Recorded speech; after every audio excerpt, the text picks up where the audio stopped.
This episode of Harvey Brownstone Interviews is brought to you by the Harvey Brownstone Talk Show Blend Coffee, available at hollywoodblends.com. Everyone's saying it's the best coffee they've ever tasted. Why not give it a try and see for yourself?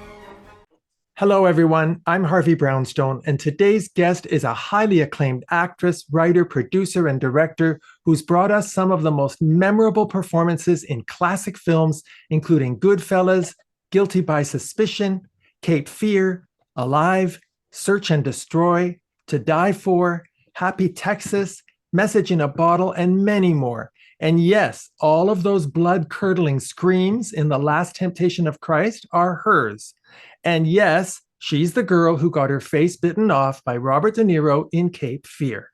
On television, you've seen her in dozens of movies, miniseries, and TV shows, including Weapons of Mass Distraction, Bella Mafia, Lansky, Action, Law and Order SVU, The Skinny, Goliath, and 6 Feet Under, for which she received an Emmy nomination for Outstanding Guest Actress in a Drama Series. She also created, wrote, and frequently directed the world's first ever branded web series, Easy to Assemble, in addition to winning a whole slew of prestigious awards, including 6 Webbies. Our guest, in my opinion, also achieved the impossible. She actually made it cool to shop at IKEA. Our guest is also a great lover of classic films, which comes as no surprise, given that she's the granddaughter of the legendary actor Melvyn Douglas. She can often be seen on the Turner Classic Movies Network, interviewing cinematic giants and hosting the Spotlight series, including Funny Ladies, Second Looks, and Trailblazing Women. She's participated in scores of documentaries about film history, and she produced and hosted the highly popular podcast, The Film Scene, in which she interviews celebrities about classic movies. Her first book, entitled I Blame Dennis Hopper and Other Stories from a Life Lived in and Out of the Movies, was named one of the best books of 2015 by Entertainment Weekly. And her latest book is a real gem for film buffs.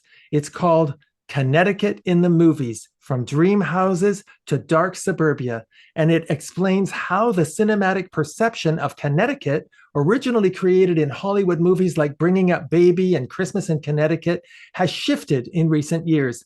The book offers some surprising conclusions about just what it means to be a Connecticut movie. I'm delighted to welcome Illeana Douglas to our show. Illeana, thank you so much for being here. It's my pleasure. I love listening to all of my accomplishments.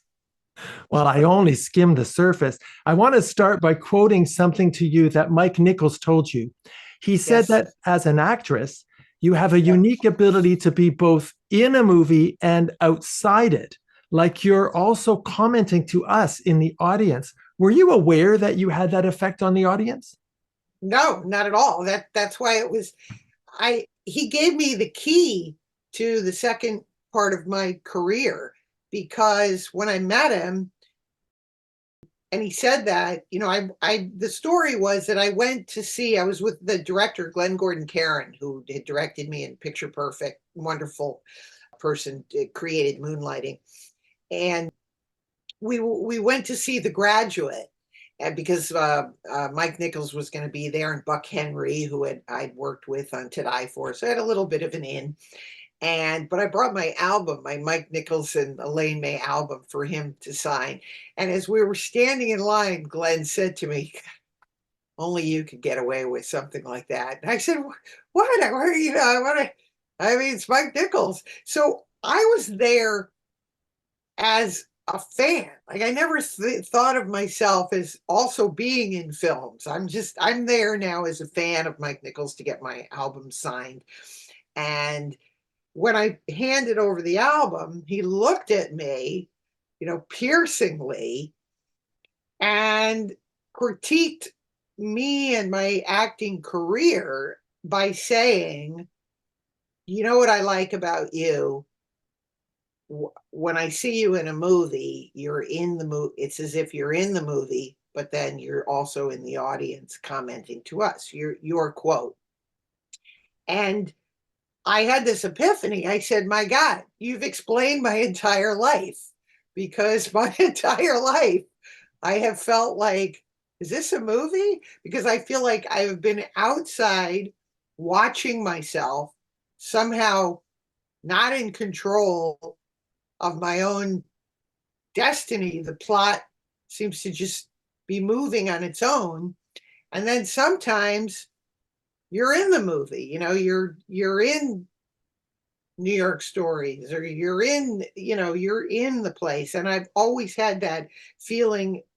And I think it probably goes back again to my childhood where, my parents, wanted to live because it was the 70s and this kind of hippie existence. And I never felt like I really fit in that because we grew up in Connecticut. And then when I met and then when I was hanging out with my grandfather and had this realization, oh my God, these movies that I like, that I'm watching, these black and white movies, where again, I would always project myself away from my life into the movie. I was in the Fred Astaire and Ginger Rogers movies, as many kids I think do. And so then when I met, when I was hanging out with my grandfather, I was like, wait a minute. And that set upon this idea of being literally in films. But I think that it's been that kind of back and forth ever since. I've never come to really to terms with it. I still haven't.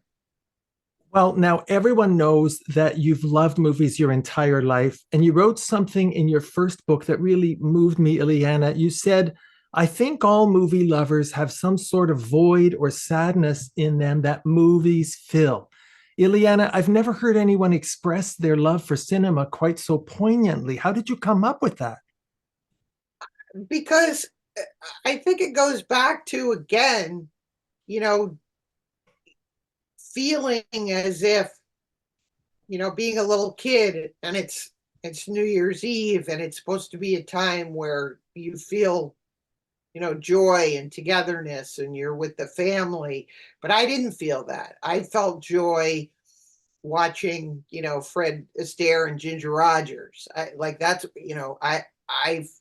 felt like I wanted to be in their world. It was soothing and perfect and peaceful, and everybody wore beautiful clothing, and so I just felt, and then especially it started to click in as I grew up, and then more and more I began to feel, again, not really finding where do I belong in this world or that world.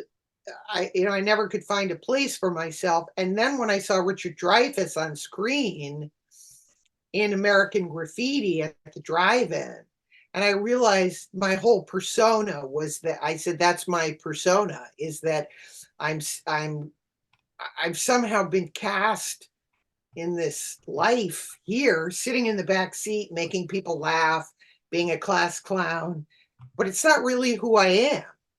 And I can't really express who I am. And somehow I think that people who love the movies feel that. They feel as if they have something authentic in them that, but they can't express it because they'll be made fun of in some way. And slowly but surely, I think show business, or running off to the circus, gives us that ability to expose these extremely deep feelings you have of empathy, which are unexplainable because you're a kid. I don't know if I carried them with me from from another life, but I feel that all movie lovers have that. I do too. I've heard you say that your favorite movie is 20th Century from 1934, starring John Barrymore and Carole Lombard, directed by Howard Hawks, of course. Why is that your favorite movie? Well, it's I can't say that I have one. It's my favorite comedy of all time. It is,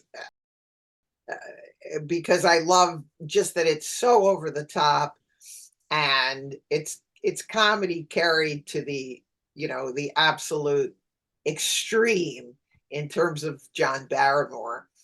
But on the same plane, I also would say that Limelight with Charlie Chaplin is my favorite Oh, movie. because again, and they're both films are about show business, but to me, again, it's just Limelight for me is the ending of the movie is, I have no words. For me, that's life. Somebody is dying and yet the show goes on. And so those are all the things that I was everything that I looked for, searched for in life, I found in show business. That is my religion. Well, you had a most unusual childhood, to say the least, which you've alluded to. You went from an upper middle class lifestyle in Connecticut to being poor when your father became a hippie after becoming obsessed with the character that Dennis Hopper played in Easy Rider. Do you think that hippie lifestyle and poverty contributed to your desire to be an actor? Oh, absolutely. Absolutely. Because again, growing up in that sort of environment, well, first, it forced me to be authentic because I couldn't put on airs because, there was nothing you had to get by on your wits and being smart and being funny because, my dad wasn't going to be buying me a car, or I wasn't going to be getting into a school or what, so it, it always made me a little bit scrappy, you know, and again, where do kids pick up tricks that are scrappy in movies, So that's where I could be challenging, like Richard Dreyfuss, or be assume the persona of Liza Minnelli. I picked people that were confident, but they were always a little bit over the top, And I think that I loved watching movies, but I don't know if I ever thought of myself originally as wanting to be in the movies, even though it was I think it was my destiny. I mean, when I was little, I wanted to be a spy and a writer, and those are always, the things that I wanted to do. But then acting became more and more what I thought I was good at, because I was acting all the time. I mean, from when I was a little kid, I was acting. I was assuming a persona in order to fit in where I grew up. So, because I discovered that our lifestyle, which I thought was fun and colorful, was somehow frowned upon on the outside world. So, it's like Lady Godiva suddenly realizing she's naked.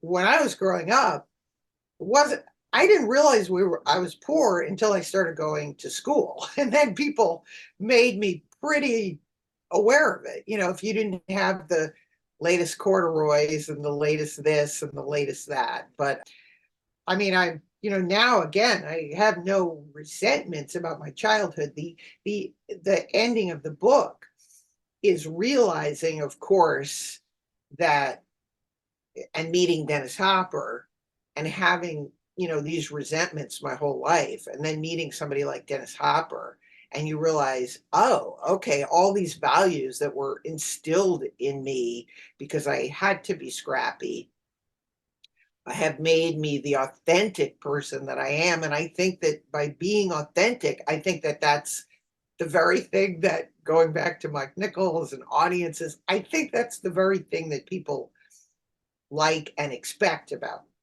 me. Oh, for sure. Well, I can't resist asking you, when you made Search and Destroy with Dennis Hopper, did you ever tell him the effect he had on your Oh, childhood?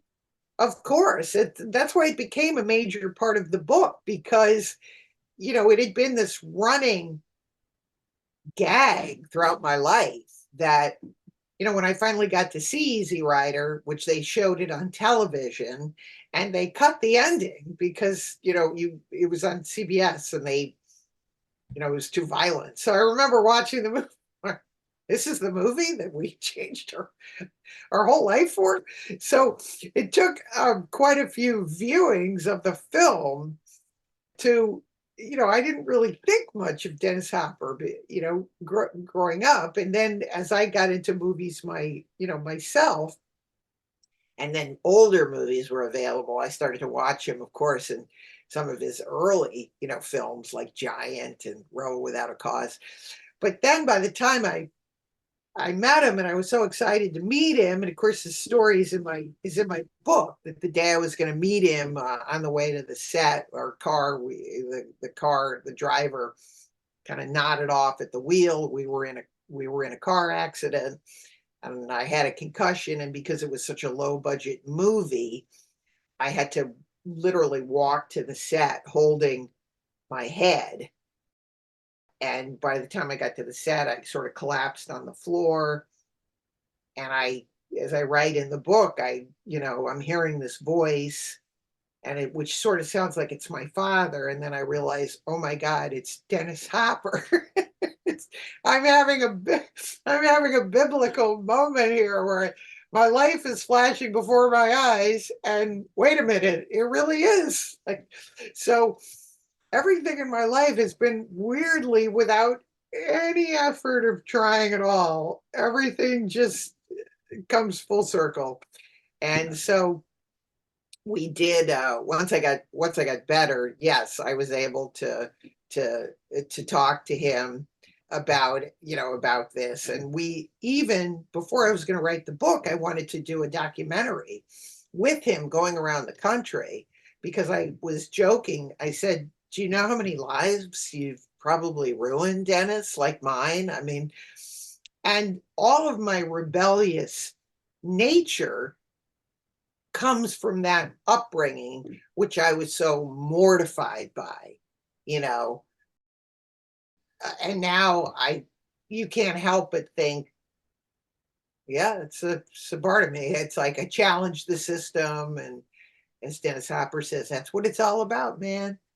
Yeah, no, I think he absolutely did you a real service, and so did your dad. And when I look at Illeana Douglas, the director, I'm reminded of something you wrote in your first book. You said, I've always had a theory that the need to direct is an obsession with trying to recreate and somehow make sense of your childhood. So that's what you've been doing when you direct movies. Yeah, absolutely. It's like having a dollhouse and getting to control and rearrange things the way you want it to be, and to kind of examine it and re-understand it. And I feel I see that in other, not all directors, but in most directors' work.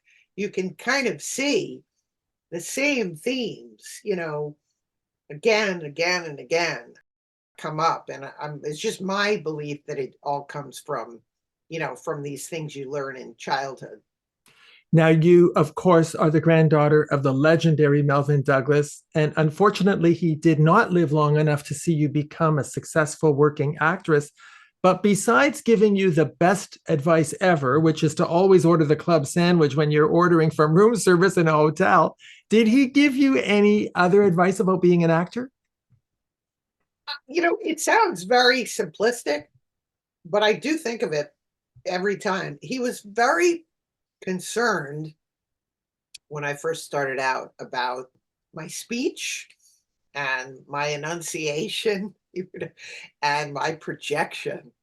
That was always, he would have all these people around, Myrna Loy, I remember in particular Patricia Neal, and they would speak, and they had the most beautiful speaking voices. And so then I would want to interject something funny, into the conversation. He was always saying, don't say yeah, yes, and just enunciate, project. And so I was always trying to do that once I got into acting school. Although when I have cassette tapes of myself, and I sound a little like Audrey Hepburn with a New York accent. I think I was very surprised to learn that a psychic medium told you that Peter Sellers was your guardian angel. I would have thought it would be your grandfather. I was surprised too. I was trying to reach, my grandfather again. This is one of those stories where, again, I'm just watching the movie. The movie part, I mean, the real life part was that I'd gone back to live in New York. I had a friend, a dress designer named Cynthia Rowley, and she said, we should go see a psychic. And so I said, sure, we'll go see the psychic. And the day comes and she says, oh, I can't make it, but why don't you go by yourself? So go up to the east side, meet the woman who's a psychic. She opens the door and I start talking about, all my things that I'm asking about. She says, I'm not a psychic, I'm a medium. So I said, okay. She's like, who do you want to contact? So that's so now you know, now I'm in the movie or out the movie, I didn't go there expecting to talk to Peter Sellers or my grandfather, but I said, well, I don't know, you can contact my grandfather. So as she was contacting my grandfather, that's when all of a sudden Peter Sellers horns in to the and I guess because he has a big personality. So he horned in because it was a pivotal experience, of course, meeting Peter Sellers. Again, going from being a kid and having pictures of him in my room. There was a moment in my childhood where my cinematic world collided when Peter Sellers started dating Liza Minnelli. That was, for me, that was like, okay, now this is like Nirvana for me. But they had a short-lived romance. But anyway, so he gave me this advice, on the set, because I was a big Clouseau fan, and my grandfather wanted him to, talk to me. So that's when he imparted, this words of wisdom, which were, he told me to, always ride asked me if I knew how to ride a unicycle, which I thought was kind of a joke. And no, I don't know how to ride a unicycle. And he said, well, you should always ride a unicycle because it's hard and not everybody can do it. And so then that, cutting to many, many years later, here I am, complete stranger, contacting Peter Sellers and my grandfather. And then that's when the medium says he has a message for you, and he's on a unicycle. And then that's where I nearly just fell out of my chair. Like, that's just bizarre. That was just a bizarre, whether you believe in these things or not, I always take it as, well, let's examine why you needed this message today for whatever reason. And I understand what that message to me means, that your career hasn't always been easy. You know what I mean? But because you're unique, you have always chosen to ride the unicycle, which is harder and more specialized, but you should be proud of that path. Don't try to do something that somebody else is doing. And again, it goes back to, I think, on my own journey, which is to be authentic, to be your authentic self, to work hard and do lots of stuff, but never getting away from who you are. Yeah, I think that's exactly the message of riding a unicycle. And it's really very eerie that she saw him on a unicycle. That validated for you that she knows what she's doing. It's interesting, though, that although you are riding a unicycle, you're highly unique. You've always said that you've stumbled towards success. And Martin Scorsese once told you that the problem you were going to have in your career is that you're always going to be more interesting than the material you're working with, which was incredibly insightful. I know it's hard for you to be objective about yourself, but can Yeah. you see why he said that and that he was absolutely right? I mean, I couldn't see it then because, of course, I'm starting out, and I'd come out of a little bit of showbiz in that I was lucky enough to do musicals when I was a kid. I was in a theater program in Connecticut for 3 summers called the Hartford Stage Company Youth Theater, where I learned, it was like a sponge soaking up everything. Went to school at the neighborhood playhouse. We had amazing teachers. and pretty much started working, right away. I was doing stand-up comedy. I was in an improv group. Then I started working for Peggy Siegel. I didn't get jobs again through auditioning. I got the looping job at Last Temptation of Christ. So I was always like, I just want to work. I just want to work. I just want to work. But it wasn't until he said that it made me, as the years started to go by, I realized that was true. And I remember specifically, again, like doing the movie Picture Perfect with Glenn Gordon Caron. And when I had agreed to do the movie and we talked about doing the movie, he said, "You're the Walter." I always tease him about this, but he was like, "You're the Walter. This is the fortune cookie, and you're Walter Matthau. You're the Walter Matthau." I was like, "Oh, that sounds great." But I did so many scenes in that movie that ended up getting cut. Because the realization for me was, I'm here to support the leading actress, who is Jennifer Aniston. And you've got to support. I mean, that's your job. And as you do films, and those kind of jobs are fun too, message. I love doing Message in a Bottle, but I am there, my role, and as a director, I would be telling an actress the same thing. Like, your main role you're a professional is you're supporting Robin Wright, and you are supporting, you're Eve Arden, you're supporting them. And that's when what Marty said really made sense. And that was the very year that I met, Allison Anders, and started trying to do, develop my own projects. People loved Ethel Mertz just as much as they loved Lucy Ricardo. Yes, that's true. That's true. Now, Joseph Mankiewicz used to say that all actresses want to be psychoanalyzed. They don't know who they are, so they want to be told who they are. If a man can do it, then any woman will fall in love with him. Do you agree with that? 100%. And it was funny when I wrote that, I gave it to my editor. He was kind of horrified, like, this is so sexist. Can't believe you really believe that. I said, it's totally true. That's why actresses fall in love with their director and get married. And,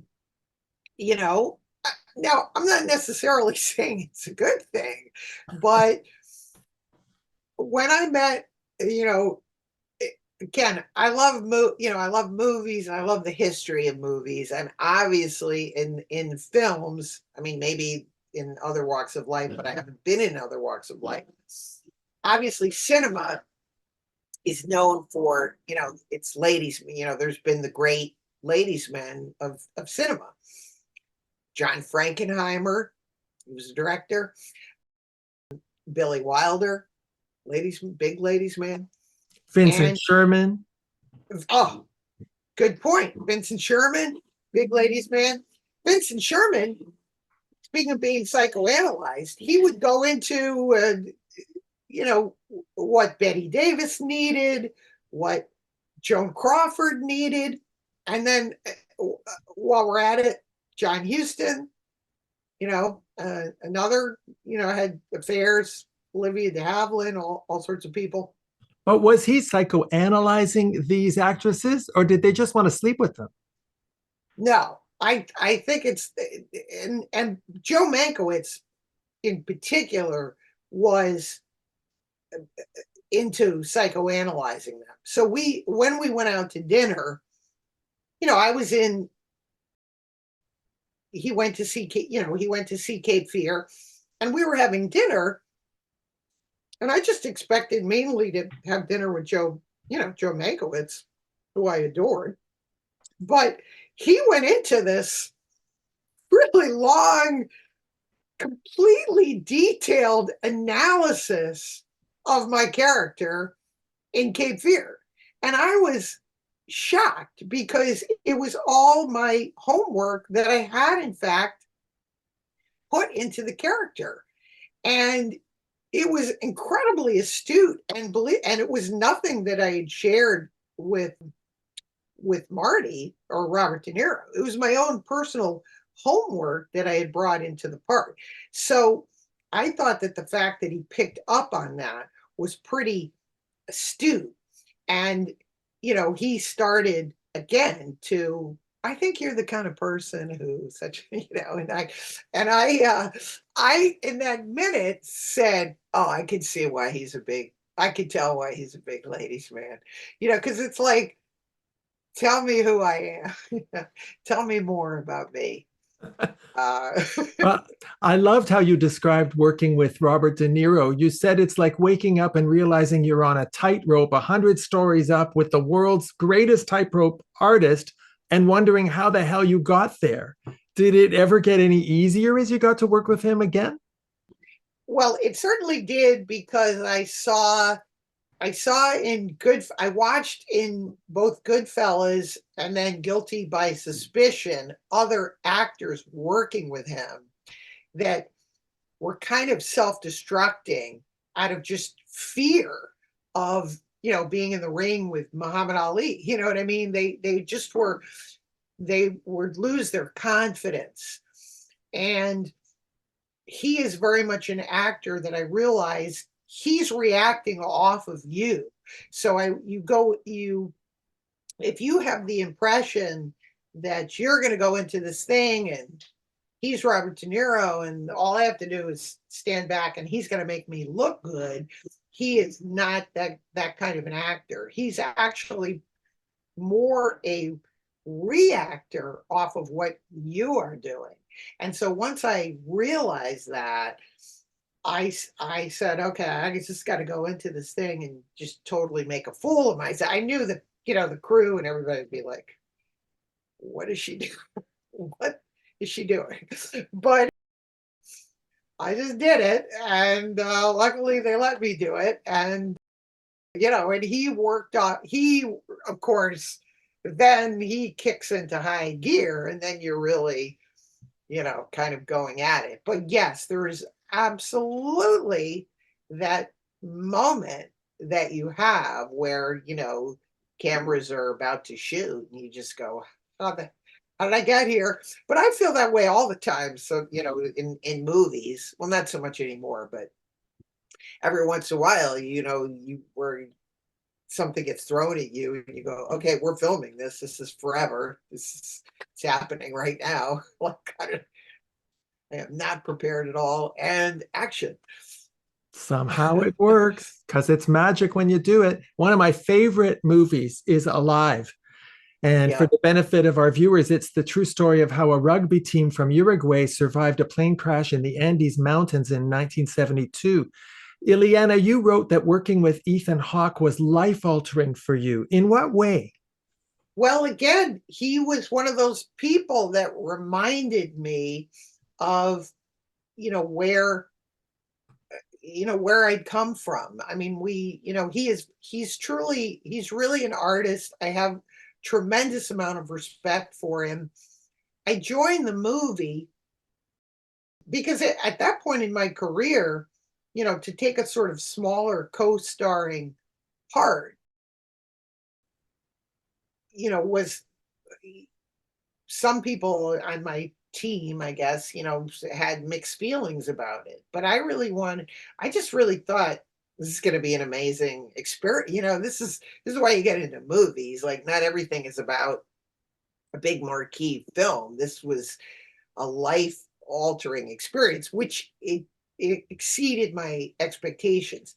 But, Ethan, he played the guitar and we did talent shows, and it reminded me of we painted pictures, and it reminded me of all the things that I used to do in acting school, where you are very much a free spirit and you don't really care about what people think. And you start to as your career starts to become successful, you just start thinking about, well, what's the next thing I should do in my career.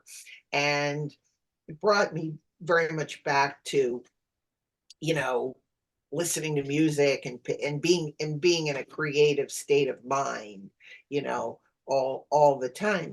And when I look at his career again, he always makes, you know, incredibly interesting choices. He stayed true to himself, and I just think he's just someone really that I admire. And there's so many people that I work with that I admire, but you know, he's a real bohemian artist, and I admire that about him. Yeah, he's just great. And I love the fact that you care more about the craft than the career. And another one of my favorite Illeana Douglas movies is To Die For, because your portrayal of Janice was so memorable for all of us because we really experienced the plot through your character's perspective. But the movie was classified as a black comedy. Do you think it was more of a social commentary film?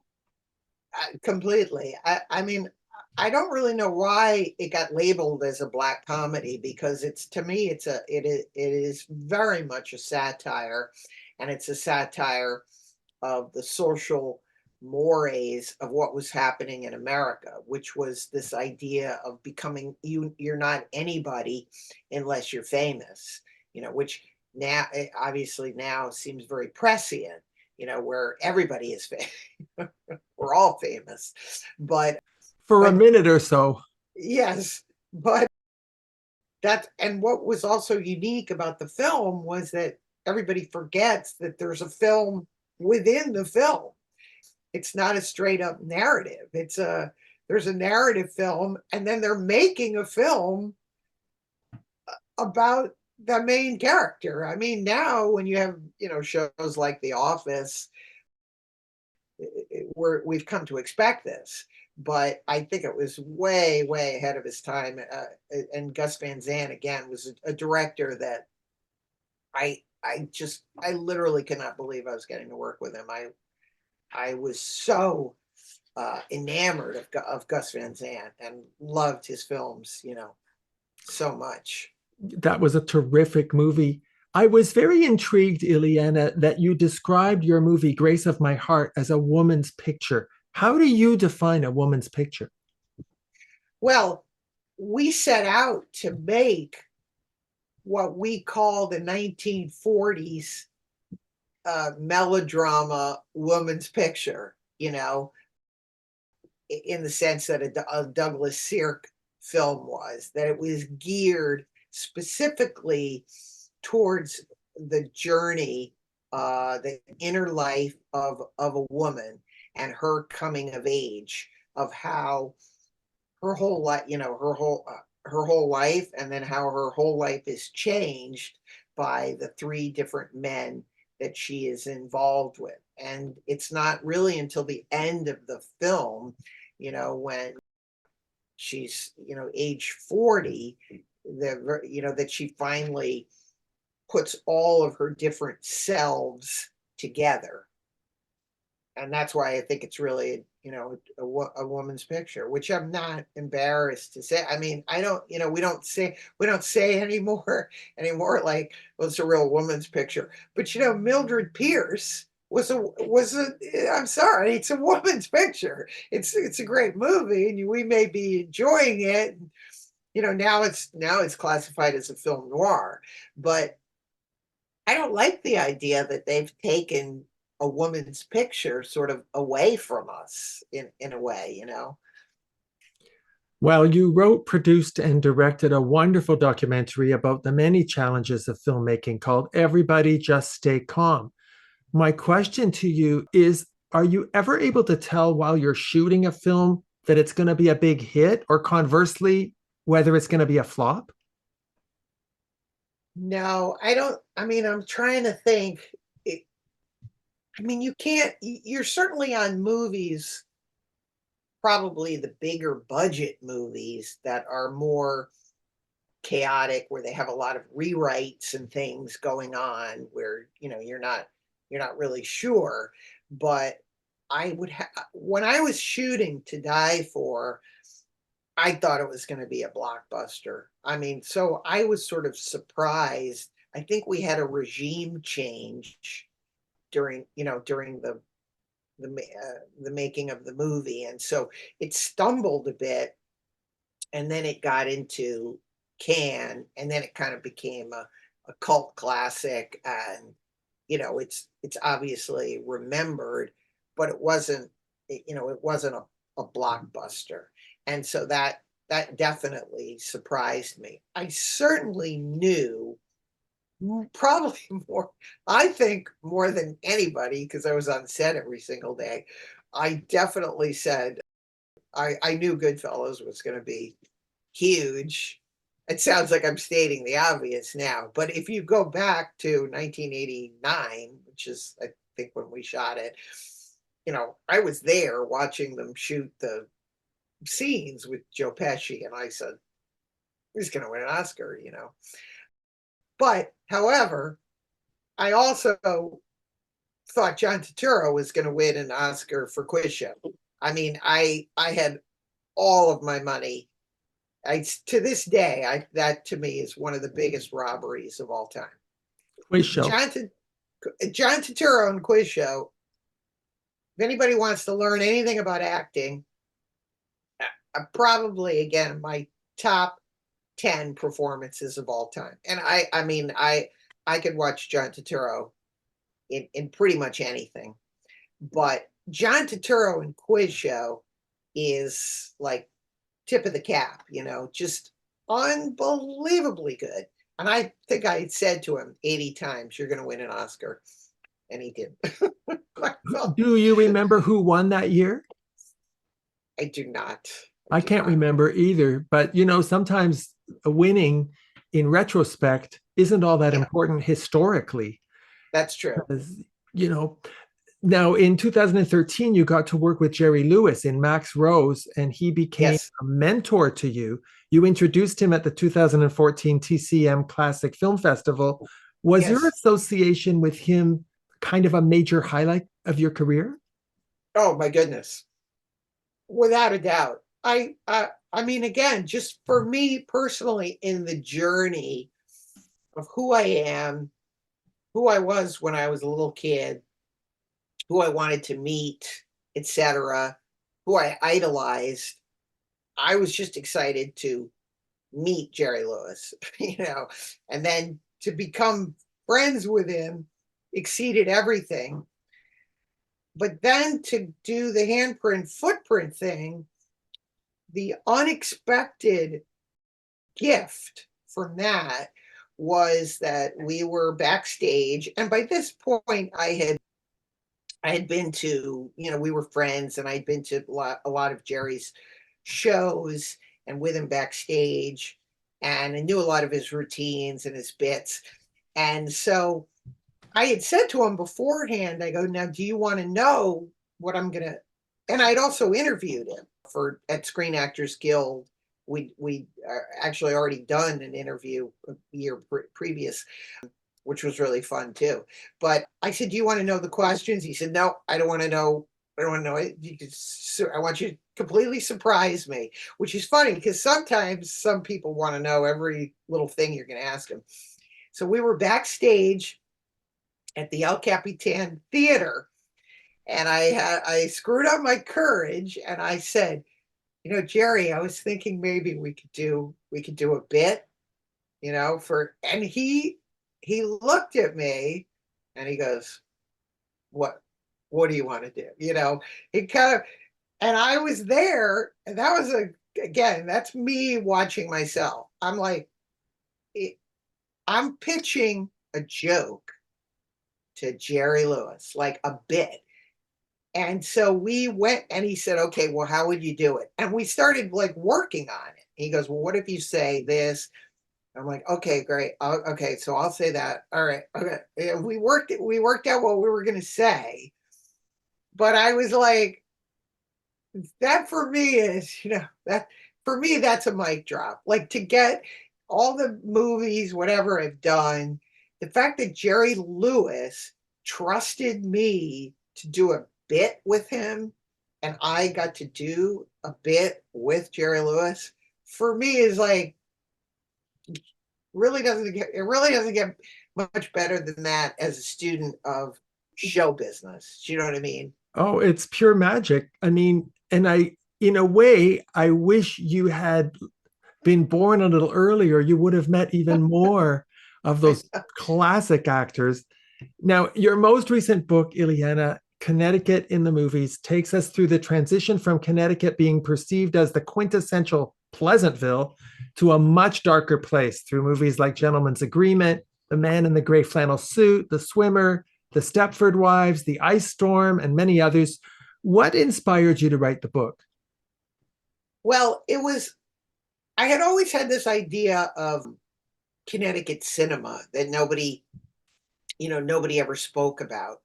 And I grew up in Connecticut, and I used to tell people I was from Connecticut, and they would always have this reaction like, "Oh, Connecticut," as if Connecticut is Greenwich and Darien. And so I always thought that people had just a general misconception about Connecticut. And then I personally, having grown up here, I always thought that the problem was that nobody had ever classified all the movies that had actually been made in Connecticut that people knew but didn't associate it with Connecticut.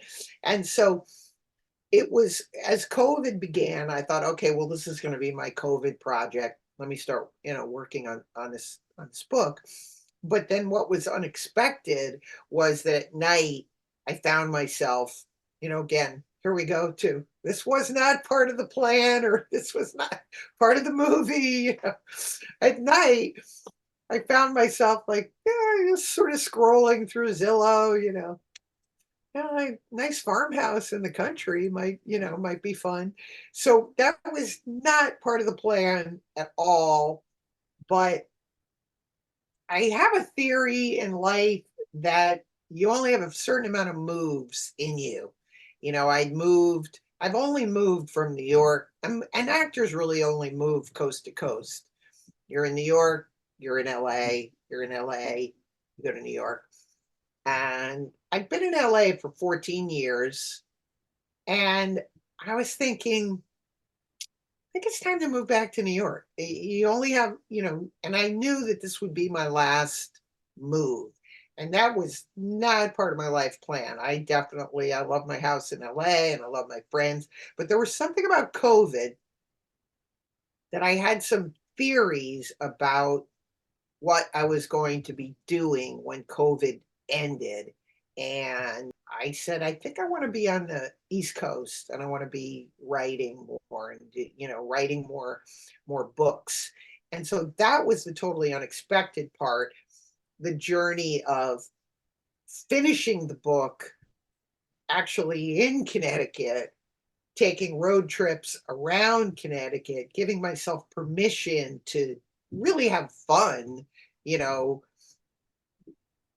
taking time off, really enjoying the state that I grew up in that I really didn't know much about. And also renovating an 1810 farmhouse, which I'm still doing.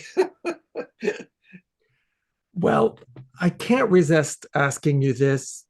Is there any chance you could tell us the story of what happened when Elizabeth Taylor came to your beach house, fell in love with Gabriel Byrne, and broke her nose?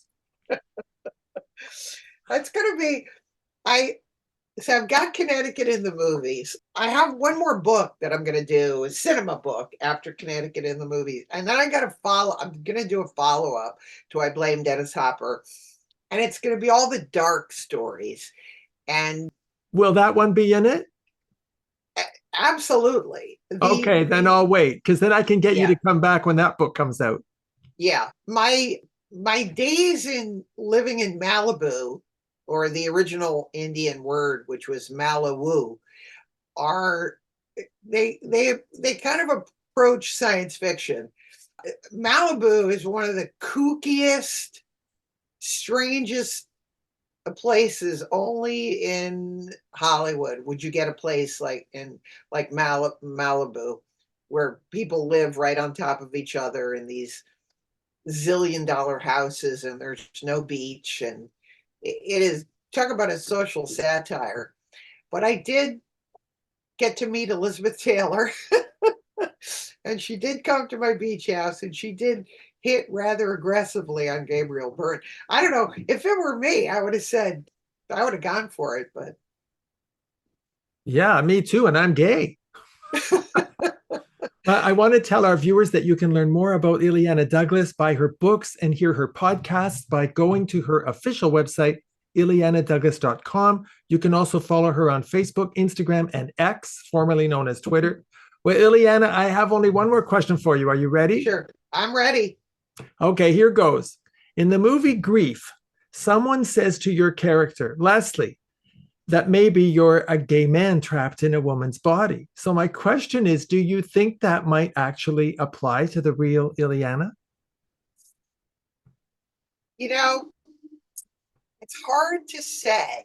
It's hard to say. I would have said in the 90s, when I said that line, that it was probably most likely true. But now I'm not so sure. I'm not so sure. But it's funny you mentioned that movie Grief, because the one of the actor in the film, Craig Chester, we remain great friends, and I'm going to be directing the sequel to his movie, which is called Adam and Steve, which was the first gay rom-com. So I've been thinking about that comment. Am I a gay man trapped in a woman's body? Because if I'm directing a gay film, I think we will ultimately find out. I think it's true, because you've always given me the impression as a fan that you're on the outside looking in, that we identify with you because, like you were told by Mike Nichols, you're not totally in it. You're a little bit out of it. And there's this feeling like we identify with you no matter what role you're playing. And when you're gay, trust me, you're on the outside looking in a lot of the time. Yeah. And so I think a little part of that is true. Okay. Well, I take it as a huge compliment, because most of the great artists of this century have been gay men, and my friends. Oh, that's a lovely thing to say. Well, it's been such a pleasure meeting you, Illeana, having this opportunity to talk with you about your amazing life and career. Thank you for sharing your talent with us in so many great movies and TV shows. Thank you for sharing your love of film history with all of us. And especially, thank you so much for taking the time to appear on our show. Well, thank you. I appreciate great questions. I loved it. Thank you so much. I hope you'll come back when that new book comes out. I will, I promise. Give me a year. All right. Our guest has been the incomparable actress, director, producer, and author Illeana Douglas, whose new book, Connecticut in the Movies, is now available on Amazon and wherever books are sold. My name is Harvey Brownstone. Thank you to my producer, Steve Silver, my director of programming, Deborah Batsafin, my production assistants, Rosa Puzo and Margaret Monaghan, my PR directors, Eileen Shapiro and Jimmy Starr, and my entire team at the XPTV1 network in the UK. Thank you all for joining us. See you next time. Thanks for watching. Be sure to check out all the great interviews on the Harvey Brownstone Interviews YouTube channel. Don't forget to subscribe and ring the bell to be notified when new videos are posted.